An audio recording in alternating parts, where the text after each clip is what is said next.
Tentang banyak yang bertanya, bisa apa enggak setelah Jokowi itu pemimpin Republik Indonesia itu ditanyakan ke tarot gitu ya.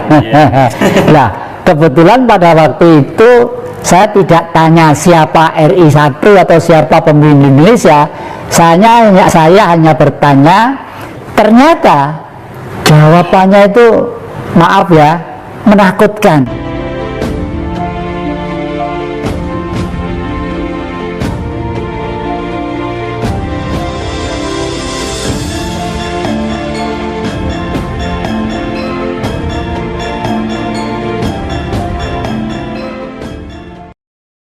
Syukurlah kalau banyak orang atau pribadi-pribadi yang menemukan atau memperoleh atau mendapat amanah tentang harta karun.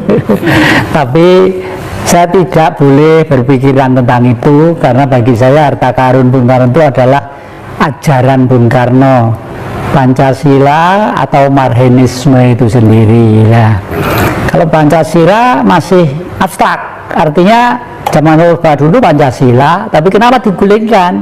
Karena yang dihapus Marxismenya lah. Kenapa? Oleh karena itu sekarang tugas saya adalah pelan-pelan lewat media yang bisa saya sampaikan untuk manusia memahami tentang Marxisme. Karena Marxisme itu dari kata marhen, orang yang miskin karena sistem, bukan karena golongan, bukan karena kelompok dan sebagainya. Nah, jadi di dalam perjuangan yang diperjuangkan apa? Sistem itu sendirilah. Oleh karena itu seperti akhir-akhir ini di Lampung atau di mana itu ditemukan beberapa karung duit gambarnya Bung Karno sama Bung Hatta, duit merah. Katanya dulu dititipkan Bung Karno di sana. Lah, waktu Bung Karno belum ada buku gambar Bung Karno, Bung Hatta itu tidak ada. Ya baru akhir-akhir ini aja.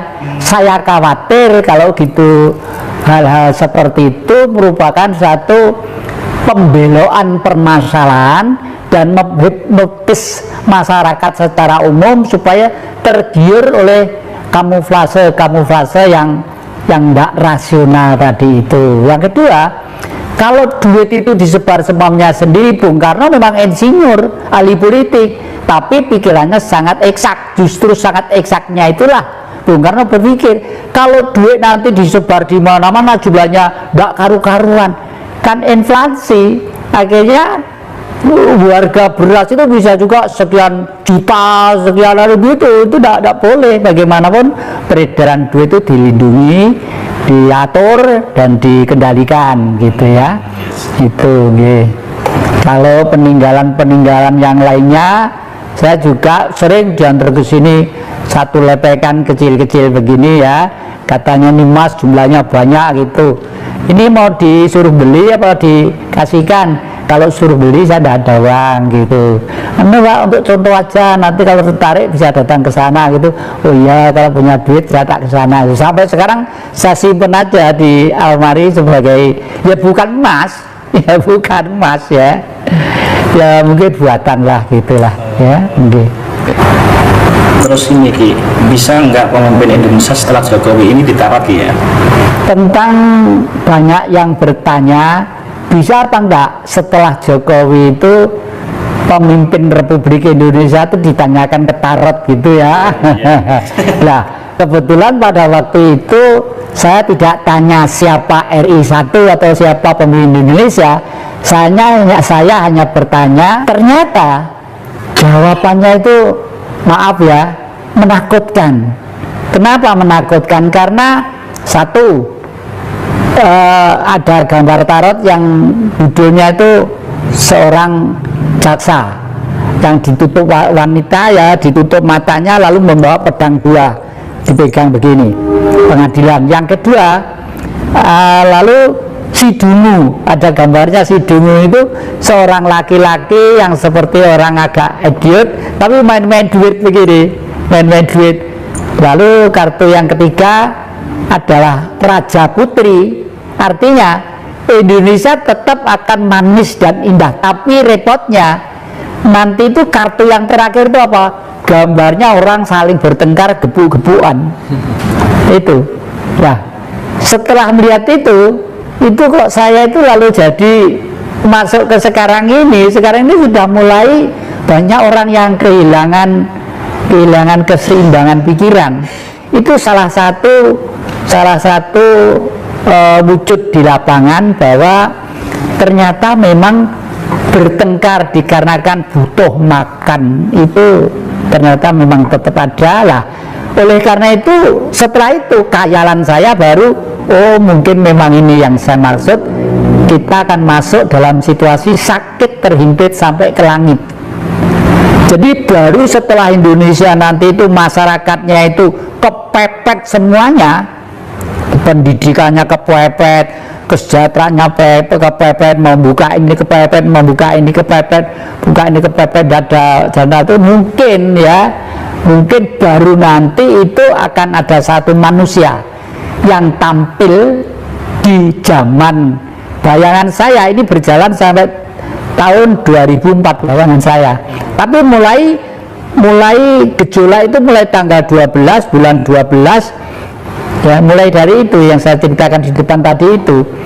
Oleh karena itu di depan nanti mungkin setelah manusia itu semakin lama semakin bingung ya, orang politik enggak, dalam tanda petik enggak kangge, orang-orang profesor dokter juga enggak dihiraukan, hanya mencari seseorang yang ngerti tentang perasaan rakyat. Mungkin itu karena rakyat itu tidak butuh duit, tidak butuh titel, tidak butuh embel-embel macam-macam, butuh wetenge wareg uripe iki tentrem ayem. Tentrem ayem itu tidak butuh duit, butuh suasana dan kebijaksanaan. Itu ilmu juga. Kalau di pewayangan digambarkan sebagai Prabu Puntadewa, jadi ratu sederhana. Kalau yang ini masih pakai ini ya, pakai macam-macam. Kalau Prabu Puntadewa enggak mikir ini, enggak mikir ya. Dijir digambarkan kakinya itu enggak nambah lemah, nawang begini. Artinya enggak duniawi gitulah artinya itu. Nah, kalau bangsa harus seperti Bratasena, gagah gitu. Bangsa harus tegar, gagah, tapi ratu harus tetap sederhana. Ya, terus di tahun 2004 kira Indonesia itu seperti apa di mata Ki?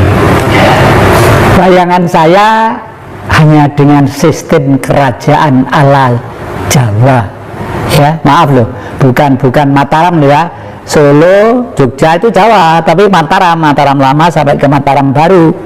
Yang Mataram lama waktu yang Sultan Agung Hanyokrokusumo itu waktu menyerang ke Batavia, itu tadi di televisi saya sebarkan cerita kuda lumping itu sebenarnya Prabu yang Sultan Agung menyerang Batavia ya, itu. Jadi nanti itu kalau sudah dipimpin oleh seseorang yang seperti itu mungkin akan damai, ayem, tentrem gitu ya. Udah harus bijak lah gitu. Akhir-akhir ini apa yang jadi dapat pesan udah dengan Nur atau guru sejati?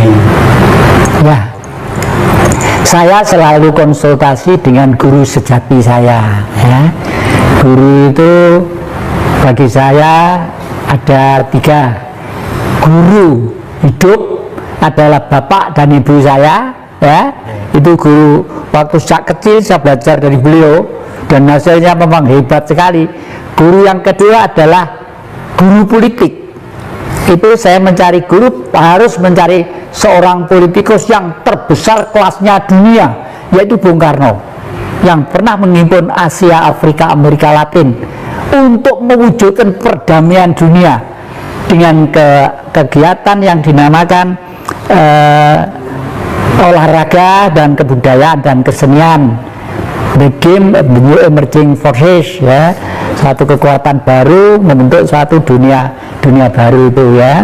Yang ketiga adalah guru sejati yang diberikan kepada jati ya, karena jati ini, guru sejati itu siapa? Diberikan sejak saya dalam kandungan ibu berbentuk cahaya.